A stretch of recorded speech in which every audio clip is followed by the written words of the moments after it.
Kapag tayo po'y may galit, ang sinasaktan lang natin, sarili natin. Kaya nga ho, sabi ho ng Job chapter 5 verse 2, sabi niya, for anger slays the foolish man, and jealousy kills the simple. Yung ba nag-aalala ka to the point of dying dahil sa galit mo, sa inis mo, sa bitterness mo, sabi niya, yan ay kamangmangan. Yan ay walang kwentang bagay na gawin. Kasi yung galit mo, ayon na sa Job chapter 18 verse 1, yung sama ng loob mo, ikaw lang ang sinasaktan mo niyan.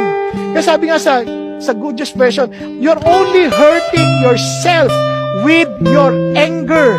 Ang sakit po ng kapuotan, yan po ay nakakapagbulag mo sa atin.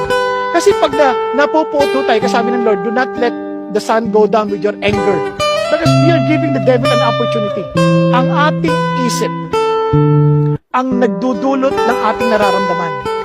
Kaya sabi ng Bible, renew your